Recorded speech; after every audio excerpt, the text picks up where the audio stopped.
आपण पाहत आहात भगीरथ राजा 24 न्यूज नेटवर्क. विहिरीत पडलेल्या बिबट्याच्या पिल्लाचा थरारक रेस्क्यू. माहूरमध्ये वनविभागाची मोठी कामगिरी. माहूर तालुक्यातील एक धक्कादायक पण दिलासा देणारी घटना समोर आली आहे. शेतशिवारातील एका खोल विहिरीत बिबट्याचे लहान पिल्लू पडल्याने परिसरात एक खळबळ उडाली. ग्रामस्थांमध्ये भीतीचे वातावरण निर्माण झाले होते.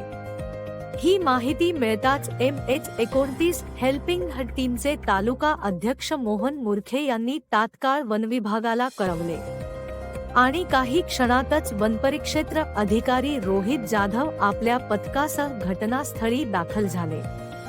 यानंतर सुरू झाला थरारक रेस्क्यू ऑपरेशन. विहिरीत अडकलेल्या बिबट्याच्या पिल्लाला कोणतीही इजा होऊ नये यासाठी विशेष पिंजरा आणि दोरांच्या सहाय्याने अतिशय दक्षतेने बचावकार्य करण्यात आले. ग्रामस्थांच्या सहकार्याने अखेर हे पिल्लू सुखरूप बाहेर काढण्यात आले. तपासणीनंतर ते पूर्णपणे सुरक्षित असल्याचे स्पष्ट झाले आणि त्याला पुन्हा नैसर्गिक अधिवासात सोडण्यात आले. दरम्यान वनविभागाने नागरिकांना महत्त्वाचे आवाहन केले आहे. वन्य प्राणी दिसल्यास घाबरू नका, त्यांना त्रास देऊ नका आणि तात्काळ वनविभागाशी संपर्क साधा.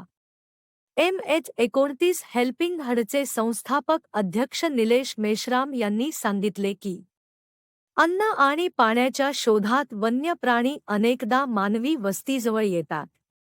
त्यामुळे उघड्या विहिरींवर संरक्षण जाळी लावणे अत्यंत गरजेचे आहे. या बचाव कार्यात निलेश मेश्राम, मोहन मुरखे, अंकित कोठले, जीवन तडसे, श्रेयस सरकारगे, प्रथमेश जाधव, विजय कांबळे, दिनेश पिंपरे, अनिकेत पंडित, सचिन कोकणे आणि माहूर टीम सदस्यांनी मोलाचे योगदान दिले. या यशस्वी रेस्क्यूमुळे वनविभागाच्या तत्परतेची पुन्हा एकदा प्रचिती आली असून सर्व स्तरातून त्यांच्या कामाचे कौतुक होत आहे. अशाच ताज्या आणि विश्वासार्ह बातम्यांसाठी आमच्या चॅनेलला सबस्क्राईब करा, लाईक करा आणि शेअर करायला विसरू नका.